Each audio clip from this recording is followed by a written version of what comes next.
오늘 이렇게 얼굴을 마주 대하고 있는 게 얼마나 기쁜지 모르겠습니다. 여러분들 혹시 뉴스를 보셔서 아시는지 모르겠지만 어제 새벽부터 시작해서 지금 현재까지 149명의 사망자가 있다고 해요. 그래서 특보가 계속 이어지는 바람에 오늘 우리 예진이도 오지 못했습니다. 갑자기 새벽에 불려나갔어요, 방송국으로. 새벽까지 말씀 예배 준비를 마치고 이제 집으로 돌아가기 위해서 정리하면서 이제 뉴스를 확인을 하던 중에, 그때가 새벽에 한 3시 반쯤 됐는데, 하던 중에 그때 제가 봤을 때는 120명이었거든요. 그 뉴스를 보고 정말 깜짝 놀랐어요. 무슨 일인가 하고. 그리고 나서 오늘 아침에 확인해 보니까 이제 149명까지 되어 있더라고요. 여러분들 또 뉴스를 보셔서 아실 거예요. 할로윈 축제 때문에 그렇게 된 거예요. 오늘 그 이야기를 좀 하려고 했었거든요.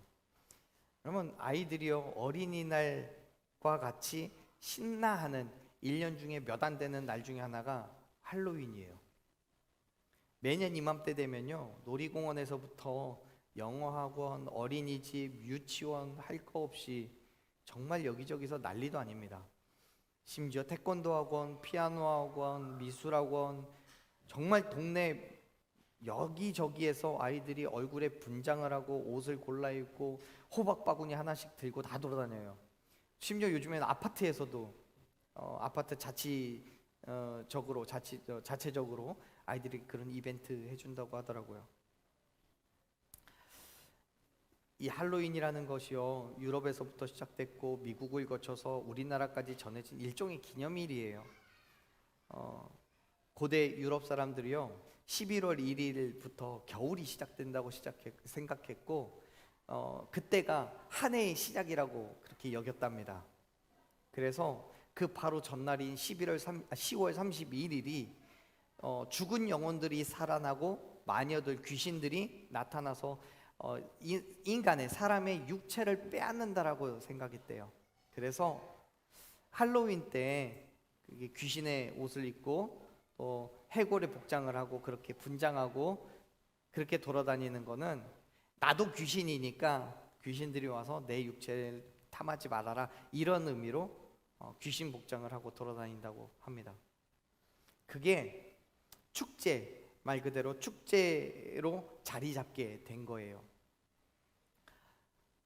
그런데 문제는 뭐냐면, 이게 축제의 측면으로 받아들여지기도 하지만 반면 종교적인 의미로 받아들여지기도 합니다. 왜냐하면 처음부터 어떤 시기를 즐기기 위해서 고안된 축제가 아니라 민속 종교와도 같은 형태로 출발한 것이기 때문에 그래요. 애초에 할로윈은 신앙이었습니다. 종교였어요. 예컨대 우리나라도 그래요. 여러분, 우리나라의 굿은 지금 오늘날의 형태는 무대에서 공연의 형태로 행해지는 경우가 있습니다. 굿을요. 그런데 여러분, 그 굿은 분명하게 종교적으로 신앙적으로 행해졌던, 오늘날의 우리에게 전통의 영역이었잖아요. 신앙의 영역이었고, 그런데 그게 현대에 들어와서 무용과 예술의 영역으로 들어오게 된 거예요. 그리고 그걸 보면서 아름답다, 멋있다 이렇게 생각하죠. 하지만 본래의 굿은 귀신을 부르는 거였고 악한 기운을 내쫓는다라는 그런 의미를 가지고 있습니다. 할로윈도 마찬가지예요. 아이들에게 있어서는 1년에 한 번뿐인 얼굴에 분장을 하고 괴기스럽게 옷을 입고 또 친구들과 축제를 즐기는 그런 시간인 것은 분명하지만, 신앙의 영역에 있던 것이 시간이 지나면서 문화와 축제의 영역으로 들어와 있는 거예요. 그렇기 때문에 여기에 우리는 아무런 생각 없이 즐긴다라고 말하지만 여기에 신앙이 들어있지 않다라고 말할 수 없어요. 우리나라에서는 아이들에게 영어 문화권을 경험하게 한다라는 취지로 시작된 이 할로윈 행사가 아이들을 넘어서서 성인들에게까지 어마어마한 그런 영향력을 끼치게 돼요. 특별히 오늘날에는 여기에 상술이라는 것도 다 포함이 되어 있다고 합니다. 상술이요. 물건을 팔기 위한 거예요. 근데 여러분 오해하지 마세요. 저는 그냥 아이들이 즐겁게 하루를 보낸다는 측면에서 할로윈을 부정적으로 이야기하고 싶지는 않아요. 뭐 크리스마스든 석가탄신일이든 그렇게 하루를 그냥 기념일로 지내면서 또 재밌게 노는 날로 보낸다라는 측면에서는 뭐 그럴 수도 있어요. 하지만 이게 어떤 의미를 가지고 있는지에 대해서는 우리가 어른들이 알아야 될 필요가 있다고 생각합니다. 세상이 그러니까, 아이들이 좋아하니까, 또 가게들은 그것을 통해서 돈을 벌 수 있으니까, 1년에 한 번뿐이니까 그냥 넘어가자라고 말하는 것은 그리스도인인 우리에게 세상과 타협하라고 하는 게 아닐까 싶어요. 어제 밤부터 새벽부터 있었던 이 사건 속에서도요, 분명히 그러한 일들은 있었던 것 같아요. 그 안에 정말 믿는 사람이 한 명도 없었을까요? 특별히 어제는 토요일이었잖아요. 주일날 교회 가야 되는데 그 시간에 거기서 그렇게 열심히 놀다 보면 교회를 어떻게 가요? 예배를 어떻게 드릴 수 있겠습니까? 여러분, 그래서 말씀드린 거예요. 사실 오늘날의 할로윈이라는 것이 큰 문제라고 말하고 싶은 생각은 아니에요. 다만 우리가 주의했으면 좋겠다 정도예요. 오히려 다른 것이 문제예요. 뭐 20대 30대에서 또 요즘에는 10대 아이들도 굉장히 크게 유행하고 있는 게 점집을 찾아가서 점을 본다든지 또는 타로나 궁합 같은 것을 본다든지 10대 아이들도 핸드폰 어플을 통해서 많은 점을 보고 하루 운세를 보고 그런다고요. 이런 건 정말 큰 문제가 아닐까 싶습니다. 그것은 단순하게 축제나 놀이가 아니라 나의 유익을 위하여서 종교를, 신앙을 사용한 것이기 때문에 더 문제가 되는 거예요. 사랑하는 여러분, 우리는 그리스도인이잖아요. 아무리 세상이 그렇다 할지라도 예수님의 삶을 살아가는 우리라면 세상과는 다르게, 다른 사람들과는 다르게 사는 게 맞지 않겠습니까? 그리스도인은 세상과 분명하게 구별되어야 합니다. 그것을 성경에서는 거룩이라고 불러요. 그런데 여기에서 우리가 오해와 착각을 하는 게 있습니다. 세상의 사람들과 구별되어야 된다는 점이 세상과 결별하는 것으로 착각하는 거예요. 아니에요. 절대 그렇지 않습니다. 오히려 우리는 세상 가운데로 들어가야 돼요. 왜요? 그들에게 복음을 전해야 되기 때문에요. 거룩이라는 것은 세상과 다른 삶을 살아가라고 말하는 거지, 세상과 담을 쌓고 그래서 세상의 것들을 거부하고 결별하고 욕하고 타박하는 것이 아니에요. 그들을 우리의 삶으로 포용할 수 있는, 우리의 삶으로 끌어들일 수 있는 그 삶의 그리스도인 된 삶의 자세를 갖고 있는 것이 거룩인 거예요. 그래서 다른 사람으로 하여금 그리스도인들은 저렇게 사는 거구나, 거룩이라는 게 저런 거구나 라는 것을 인식하게 만들어줘야 되는 거죠. 교회 안에서도요, 모든 지체들이 하나가 되는 것도 그러한 측면에 있습니다. 근데 우리는 그리스도인의 거룩을 지켜야 된다는 이유로 세상을 거부하고 나와 믿음의 태도가 다른 사람을 멀리 하려고 해요. 성경을 보면요, 이스라엘 사람들은 구약과 신약을 통틀어서 사람을 두 그룹으로 나눕니다. 둘로 나눠요. 특별히 유대인들은요, 더욱더 확실하고 정확하게 모든 인류를 둘로 나눠버립니다. 여러분, 어떻게 나눌까요? 유대인들은 어떻게 나눴을까요? 무엇과 무엇으로요? 감이 안 잡히세요? 유대인들은요, 유대인과 이방인이라는 개념으로 둘로 나눕니다. 구약이든 신약이든 기본적으로는 동일해요. 그런데 구약에서 신약으로 넘어오면서 율법의 준수라는 측면으로 더욱더 확실하게 선을 그어버립니다. 이런 거예요. 여러분, 유대인이라는 말은 구약의 시대에서 유다 왕국에 속한 사람을 지칭했어요. 지금으로 말하자면 이스라엘이라는 나라에 사는 이스라엘인의 혈통을 가진 사람들의 국한되어 있는 말이 유대인이에요. 그런데 그렇기 때문에 구약의 이방인은 그 반대가 되겠죠. 유다 왕국에 속해 있지 않고 다른 나라에 사는 우리랑 혈통이 다른 사람이에요. 그런데 신약의 시대를 넘어와서 혈통적으로 이스라엘 사람이거나 유다 지역의 거주민이거나 또는 유대교로 개종한 이방인들까지도 포함해서 율법을 지켜 행하는 모든 사람들을 유대인이라고 불렀어요. 당연히 신약 시대의 이방인은 유대교를 믿지 않는 다른 민족 사람들은 물론이고 혈통적으로는 이스라엘 사람이지만 율법을 지키지 않는 유대인들까지도 이방인으로 취급했어요. 결국 구약에서는 그렇지 않지만 신약으로 넘어오면서 유대인과 이방인을 가르는 중요한 그 포인트, 그 기준이 뭐냐면 하나님의 백성으로서 율법을 지키냐 지키지 않느냐에 있다는 거예요. 그리고 유대인들은 하나님의 백성이 아니라고 자신들이 판단한 그 이방인들을 무시하고 경멸했고 접촉해서는 안 되는 부정한 사람들로 취급했습니다. 물론 그러한 이방인들도 앞서 말씀드린 것처럼 율법에 정해져 있는 정결 의식을 행하고 하나님을 믿는다면 유대인이라고 부르기는 해요. 어쨌든 유대인과 이방인은 그 관계는 결코 친해질 수 없는 평행선에 있었어요. 적어도 신앙적인 측면에 있어서는요. 그런데 되게 좀 가식적이다라고 생각되는 지점이 뭐냐면 그런 유대인들도요, 자신들의 유익을 위해서 예컨대 뭐 돈을 번다거나 아니면 전쟁을 한다거나 그럴 때에 자신들의 유익을 위하여서 이방인들과도 함께 따라하는 거예요.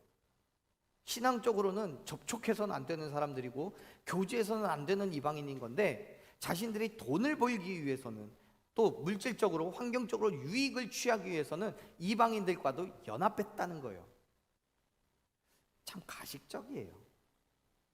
어쩌면 예수님께서는 그러한 유대인들에게 율법을 지켜 행함에 있어서 인간적인 욕심을 따르는 그들이었기 때문에 더욱더 그들을 예수님은 징계하시고 책망하셨는지 모르겠습니다. 그런데 그러한 모습들이요, 그러한 유대인과 이방인의 관계가 당시 이스라엘에만 있었던 게 아니에요. 오늘날에도요, 교회와 세상 가운데 또는 교회 안에 성도와 성도 가운데 여전히 존재하고 있다는 것을 우리는 발견하게 됩니다. 바울이 편지를 보낸 에베소 교회에는요, 이방인이 있었어요. 유대인이 아닌 다른 민족 사람으로서 예수님을 믿기로 작정한 사람들이에요. 바울은 그들을 뭐라고 표현하냐면요, 이렇게 얘기를 해요. 11절 말씀, 같이 읽었던 말씀 11절 읽습니다. 그러므로 생각하라. 너희는 그때에 육체로는 이방인이요 손으로는 육체에 행한 할례를 받은 무리라 칭하는 자들로부터 할례를 받지 않은 무리라 칭함을 받는 자들이라. 아멘. 당시 에베소 교회는요, 할례를 받지 않은 무리라고 불리는 사람들이 있었어요. 그 사람들이 누구예요? 이방인이에요. 그러면 육체에 행한 할례를 받은 무리는 누구입니까? 유대인이에요. 지금 그냥 굳이 유대인, 이방인 이렇게 불러도 될 법한데 여기에서 할례라는 단어를 사용해서 할례를 받은 무리, 할례를 받지 않은 무리라고 구분을 짓는 그 이유는 뭡니까? 하나님께서 할례라는 것을 거룩하게 구별한 하나님의 백성으로 구별했다라는 그 증표로 삼고 있기 때문에 바울은 유대인들의 시각에서 지금 이렇게 이야기를 하는 거예요. 유대인들이 바라보는 이방인들은 할례를 받지 않은 무리, 즉 하나님으로부터 선택받지 못한 사람들이라고 이야기했다는 거예요. 그런데 중요한 거는 여기에서 얘기하는 이 할례를 받은 무리는 어디에 있는 사람들이에요? 에베소 교회에 있는 사람들이에요.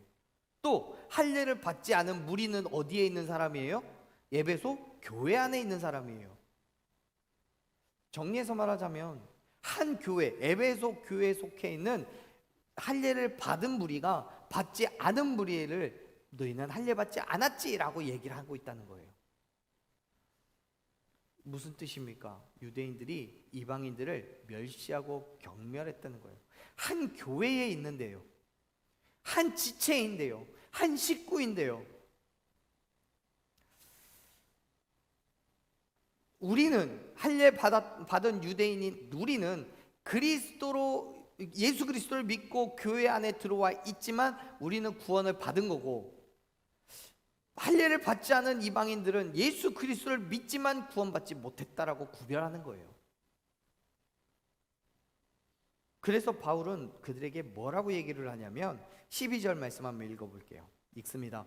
그때에 너희는 그리스도 밖에 있었고 이스라엘 나라 밖의 사람이라 약속의 언약들에 대하여는 외인이요 세상에서 소망이 없고 하나님도 없는 자이더니. 13절 이제는 전에 멀리 있던 너희가 그리스도 예수 안에서 그리스도의 피로 가까워졌느니라. 아멘. 지금 바울이 말하고 있는 것은 본래 이방인들은 그리스도 밖에, 12절에서 계속 얘기하는 것처럼 이스라엘 나라 밖의 사람, 그래서 하나님의 약속의 언약들에 대해서는 외인, 바깥 사람, 또 세상에 소망도 없었고 하나님조차 없던 사람들이었어요. 그런데 그들에게 하나님의 약속을 받아 누릴 자격이 주어진 거예요. 구원의 은혜가 그들에게 주어진 거예요. 무엇으로요? 13절에 이야기하고 있는 그리스도의 피로요. 여러분, 이 사실이 저와 여러분에게는 그 누구보다도 더욱더 중요하고 더욱더 감격적인 사실로 받아들여져야 돼요. 왜요? 우리는 유대인이 아니잖아요. 여러분 유대인이세요? 우리 유대인이 아니잖아요. 혈통적으로요. 그렇기 때문에 만약에 23절의 말씀이 존재하지 않는다면, 성경 가운데 23절의 말씀이 존재하지 않는다면 어쩌면 저와 여러분에게도 구원의 기회가 없을지도 몰라요. 그런데 우리는 예수 그리스도의 피로 저와 여러분이 구원을 얻은 줄로 믿습니다. 당시의 이방인들이 그러한 은혜를 누렸던 것처럼 오늘날 저와 여러분에게도 예수 그리스도의 피가 하나님의 자녀가 되게 하는 권세를 허락해 준 줄로 믿습니다. 예수 그리스도의 십자가의 죽으심과 부활하심은요, 특정한 어떤 집단에게만 주어진 은혜가 아니에요. 예수 그리스도를 믿음으로 누구든지 받게 되는 은혜임을 믿으시길 바랍니다. 지금 여기 있는 저와 여러분은 물론이고 이 세상에 누구든지 어떤 나라와 어떤 민족이든지 상관없이 예수 그리스도의 죽으심과 부활하심을 믿기만 하면 그 누구라도 구원을 받을 수 있는 은혜를 주신 거예요. 할렐루야. 그런데 여러분, 지금 바울이 어쩌면 정말 갑작스럽게도 예수 그리스도의 피를 언급하고 있는 그 이유가 뭡니까? 11절에서 이미 바울은 유대인들과 이방인들이 하나 되지 못한 그 이유에 대해서 말했어요. 제가 조금 전에 처음에도 말씀드렸죠. 그 이유가 뭐라고요? 할례라고요. 할례. 유대인들 스스로 율법을 거룩하게 지키면서 하나님의 백성이라는 증표로 행한 그 할례 때문에 그리스도를 믿으면서도 할례 받지 않은 이방인 출신의 성도들과 교제하는 것을 꺼렸던 거예요. 하고 싶어 하지 않았어요. 그래서 교회는 두 부류로 나뉘었어요. 유대인들과 이방인들로요. 사랑하는 여러분, 오늘날 교회 안에서 성도 간의 사이가 멀어지는 그 이유가 뭡니까? 다른 이유도 있겠지만 가장 큰 이유는 나는 유대인인데 저 사람은 이방인같이 여겨지기 때문이에요. 교회 안에가 아니라 교회 밖을 놓고도 한번 생각해 봅시다. 교회와 세상이 서로 정말 거부감을 느낄 정도로 멀어지려고 하는 그 이유가 뭡니까? 나는 구원받는데 니네는 죄인이다 이거예요. 다시 말해서 나는 유대인들처럼 하나님을 믿고 그 믿음의 삶을 살아가고 있다고 생각하는데 저 사람은 교회에 오지도 않고 혹은 오더라도 할례를 행하는 것 같은 믿음의 분량이 없어요. 그래서 멀어지는 거예요. 같이 하고 싶지 않은 거예요. 나는 틀리다는 거죠. 그런데 여러분, 그거는요 지극히 지극히 내 개인적인 생각이에요. 조금 전에 말씀드렸지만 11절에서 바울은 유대인과 이방인의 관계를 할례라는 것으로 구분지어요. 그런데 사도 바울은요, 다른 말씀에서, 다른 성경에서 뭐라고 했냐면요, 그 할례에 대해서 특별히 여기서 말하는 11절에 말한 것처럼 손으로 행한, 육체에 행한 그 할례에 대해서 엄청 비판적으로 얘기했어요. 어디에서요? 로마서 2장에서요. 로마서 2장의 말씀을 보면 뭐라고 얘기합니까? 육체의 할례가 아니라고 말해요. 그건 할례가 구원의 조건이 된다는 거예요, 안 된다는 거예요? 안 된다는 거예요. 육체의 할례는요. 그래서 바울은 어디에 할례를 받으라고 얘기해요? 마음의 할례를 받으라고 얘기해요. 마음이 구분지어져야 된다는 거예요. 사랑하는 여러분, 때로는요, 우리가 한 교회 안에 있으면서도 나와 다른 믿음의 태도를 가지고 있다고 무시하고 정죄하고 함께하려고 하지 않을 때도 있어요. 죄송해요, 우리 교회 얘기는 아니에요. 왜냐면요, 우리 교회는요, 함께 하고 싶어도 하기가 쉽지 않을 정도로 성도가 많지 않아요. 정말 피할 데가 없어요. 그런데 다른 교회는요, 그런 분들이 많이 있어요. 예컨대 기도를 10시간 하는 분은요, 10분밖에 안 하는 사람 대해서 정죄해요. 그리고 말하죠. 그것밖에 못하냐고요. 그렇게 해서 어디 그리스도인이라고 말할 수 있겠냐고요. 그러한 모습이 당시 에베소 교회에도요, 오늘날 이 땅 많은 교회 가운데도 보인다는 거예요. 성도들 사이에서만 아니라 교회와 교회도요, 그런 모습들이 있어요. 정말 웃기죠. 그렇게 멀어질 대로 멀어진 유대인들과 이방인들의 사이를 누가 가깝게 했다고 바울은 얘기해요? 그리스도가 가깝게 했다고요. 13절의 마지막에서 말씀하잖아요. 그리스도의 피로 가까워졌다고요. 지금 예수 그리스도를 믿음으로, 그 믿음 안에서 모든 유대인들과 이방인들, 그리고 저와 여러분이 교회와 교회가 하나가 된 줄로 믿으시길 바랍니다. 우리는 하나가 된 거예요. 예수 그리스도를 머리로 한 하나의 지체이고 하나의 교회인 거예요. 믿으십니까? 그렇기 때문에 사랑하는 여러분, 모든 관계에 있어서 최선을 다하십시오. 특별히 교회 안에서 교제를 나누는 데 있어서 최선을 다하십시오. 왜요? 우리는 지체이니까요. 식구니까요. 바울은 이렇게 이야기를 합니다. 14절 말씀 읽어보겠습니다. 그는 우리의 화평이신지라 둘로 하나를 만드사 원수된 것 곧 중간에 막힌 담을 자기 육체로 허시고. 아멘. 여러분, 요한일서 4장에 가서 보면요, 사도 요한은 예수 그리스도께서 우리의 죄를 속하시기 위해서 화목제물로 오셨다라고 선포하고 있어요. 그래요, 예수님께서는 이 땅에 화목제물로 오셨어요. 하나님과 죄인된 우리의 깨어진 관계를 회복시키시기 위해서 화목제물로 오셨어요. 사실 우리가 가장 중요하게 여겨야 될 관계, 무엇보다도 확실하게 개선해야 될 그 관계가 하나님과 나와의 관계예요. 맞죠? 하나님과 나와의 관계예요.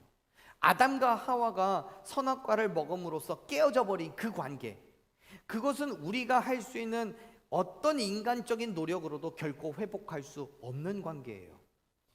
내가 죽어야지만이 내 죄를 용서받을 수 있는 그 깨어진 관계를 회복할 수 있을까 말까 한 관계예요. 그런데 하나님께서는 우리의 그러한 관계를, 깨어진 관계를 회복시키시기 위해서 예수 그리스도를 이 땅에 보내셨어요. 예수 그리스도께서 우리의 모든 죄를 대신 지시고 십자가에서 죽으시고 부활하심으로써 화목제물이 되심으로써 하나님과 우리와의 관계를, 나와의 관계를 회복시키신 줄로 믿습니다. 막힌 담을, 하나님과 나 사이에 막힌 담을 당신의 육체로 허무시고 관계를 회복시키신 거예요. 요한복음 1장 12절에서 그래서 그렇게 말씀하는 거예요. 예수님께서 그 이름을 믿는 자들에게 하나님의 자녀가 되는 권세를 주셨다고요. 믿지 않으면 하나님의 자녀예요, 아니에요? 아니에요. 본래는 원래는 하나님의 자녀였어요, 아니에요? 자녀였어요. 언제요? 에덴 동산에 있을 때. 선악과를 먹기 전에요. 그런데 선악과를 따먹음으로써 그 자녀된 자격이 박탈당한 거예요. 근데 그 자격을 다시 예수님께서 회복시켜 주신 거죠. 예수님 때문에 우리가 하나님과의 관계가 회복되어서 하나님의 자녀가 되는 권세를 우리에게 주셨다면 당연히 인간 관계 또한 회복되는 거예요. 왜요? 모든 사람들이 하나님의 사랑 가운데 있기 때문에요. 본래는 미움의 관계, 원수의 관계 또는 멀어지는 관계였지만 우리를 사랑하시는, 나를 사랑하시는 하나님 안에서 한결같은 사랑의 관계가 될 수 있다는 거예요. 사랑하는 여러분, 예수 그리스도께서 중간에 막힌 담을 당신의 육체로 분명하고도 확실하게 무너뜨리셨음을 믿으시길 바랍니다. 그렇기 때문에 더 이상 우리가 맺어야 될 그 관계를 우리가 주저할 이유가 없어요. 하나님과 나와 깨어진 관계에 집중할 이유가 없어요. 왜요? 그 깨어진 관계가 다시 회복됐으니까요. 다른 사람들이 예수 그리스도의 사랑으로 화목할 수 있도록 그 사랑으로 다가가야 되는 거예요. 보세요. 16절에서 이렇게 말씀합니다. 16절 읽어봅니다. 또 십자가로 이 둘을 한 몸으로 하나님과 화목하게 하려 하심이라 원수된 것을 십자가로 소멸하시고. 아멘. 여러분, 우리가 인간 관계를 맺어가며 누구와 누군가는 원수의 관계가 될 수도 있어요. 또 교회와 세상이 원수의 관계일 수도 있어요. 뭐 나는 아니라고 생각하겠지만 저 사람은 또 나를 원수로 생각할 수도 있어요. 그 모든 관계가 어떻게 깨어졌다고요? 십자가로 깨어졌다고요. 성경은요, 사도 바울은요, 그 깨어진 관계를 회복시킬 수 있는 가장 유일하고도 가장 확실한 방법으로 예수 그리스도를 제시하고 있는 거예요. 너희가 예수 그리스도를 죽으심과 부활하심을 믿음으로 그리스도인이 되었잖아? 너도 그리스도인이잖아? 그리스도인이잖아? 그리스도인이잖아. 유대인들도 그리스도인이고 이방인들도 그리스도인이잖아. 할례를 받았거나 받지 않았거나 예수 그리스도의 십자가로 그리스도인이 되었잖아. 그렇다면 하나인 거야 라고요. 하나님의 사랑 가운데 있는 모든 성도들이 예수 그리스도를 믿음으로 인해서 더 이상 그 누구도 이방인이라고 불릴 수 없어요. 누구도 유대인이라고 불릴 수 없어요. 우리는 모두가 다 누구입니까? 하나님의 자녀인 줄로 믿으시길 바랍니다. 바울은요, 에베소 교회에게 그래서 그렇게 선포하는 거예요. 19절 읽겠습니다. 그러므로 이제부터 너희는 외인도 아니요 나그네도 아니요 오직 성도들과 동일한 시민이요 하나님의 권속이라. 20절도 읽어보죠. 너희는 사도들과 선지자들의 터 위에 세우심을 입은 자라. 그리스도 예수께서 친히 모퉁이 돌이 되셨느니라. 아멘. 그래요. 우리는 예수 그리스도 안에서 외인이 될 수 없어요. 누구 한 사람도 외인이 될 수 없어요. 나그네도 아니에요.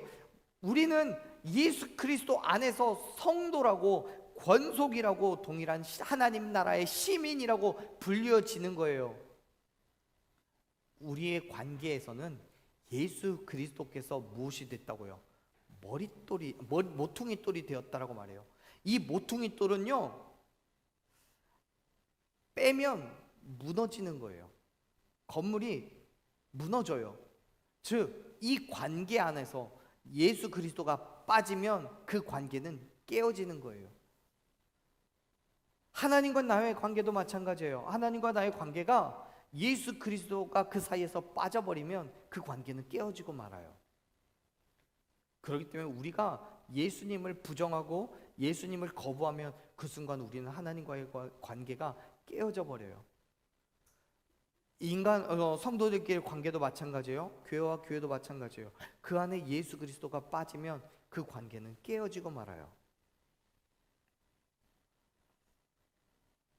우리 간의 관계뿐만이 아니라요, 교회 안에서 만나는 연인과의 관계에서도 마찬가지예요.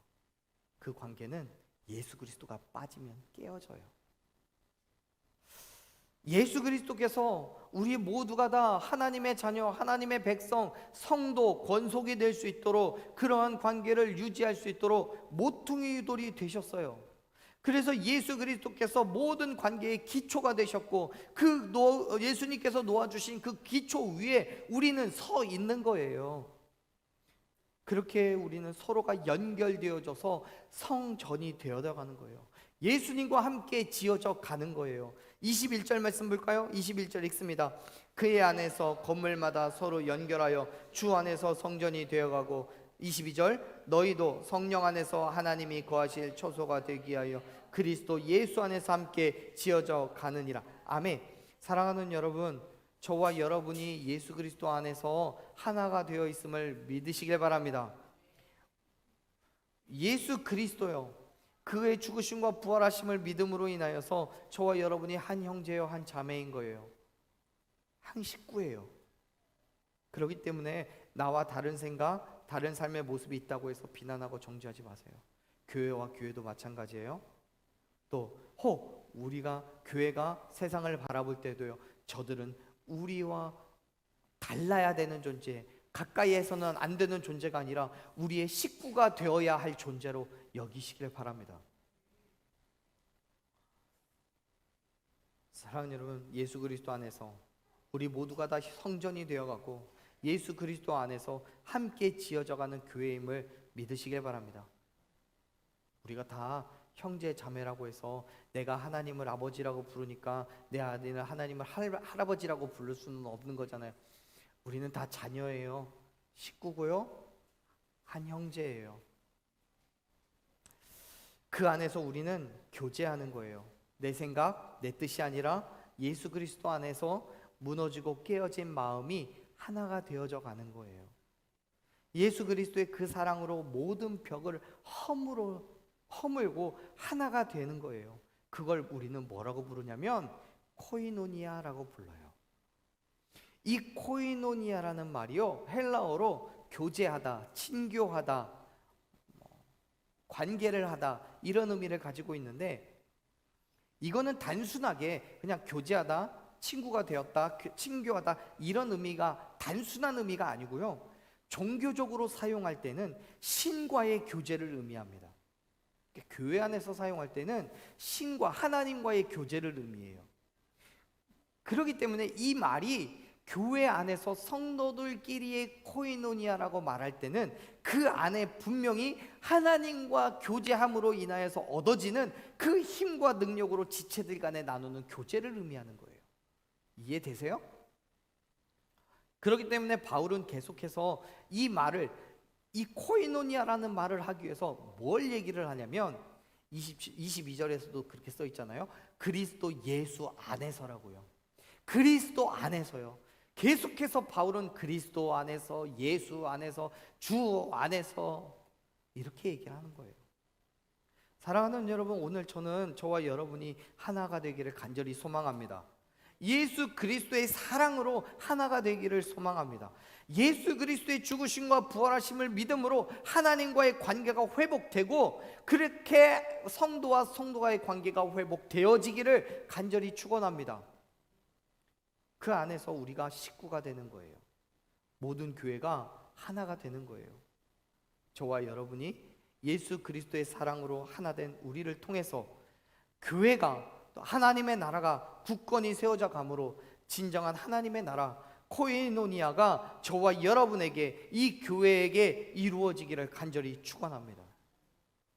우리 함께 그러한 코이노니아를 만들어가는 교회, 또 그러한 지체들이 되기를 결단했으면 좋겠습니다. 우리 함께 찬양으로 그러한 믿음을 결단했으면 좋겠어요. 사랑하는 여러분, 이미 예수님은요, 하나님은 저와 여러분을 사랑하셔요. 내 모습이 어떻든, 내 삶이 어떻고 내 환경이 어떻든 여전히 나를 사랑하십니다. 내가 유대인이어서 사랑하는 게 아니에요. 내가 이방인이기 때문에 사랑하는 게 아니에요. 내가 예수 그리스도를 믿고 예수 그리스도의 죽으시고 부활하심을 따라 살아가기 때문에, 그렇기 때문에 나를 사랑하시는 게 아니에요. 그러지 않더라도 나를 사랑하셔요. 그 사랑으로 우리는 구원을 얻은 거예요. 그 사랑으로 사랑하는 여러분, 지체를 사랑하십시오. 이웃을 사랑하십시오. 형제와 자매를 사랑하십시오. 우리가 현재 그렇게 하지 못하고 있어서가 아니라 지금은 식구가 많지 않기 때문에 지금은 괜찮아요. 사랑하지 않으면 표가 확 나요. 그런데 사랑하는 여러분, 하나님께서 나를 축복하시는 것처럼 지체들을 축복하셔요. 지금 우리가 요만할 때부터 시작이 되어야 우리 교회가 정말 특별한 하나님의 사랑 가운데 있는 교회가 되어져 가는 거예요. 그 교회가 예수님의 모퉁이 된 교회가 세워져 가는 거예요. 한 단 한 단 한 단 한 단 쌓여져서 하나님의 크고 놀라운 교회가, 하나님의 역사하심이 경험되어지는 교회가 세워지게 되기를 간절히 소망합니다. 그 코이노니아를 할 수 있는 저와 여러분이 되기를 축원합니다.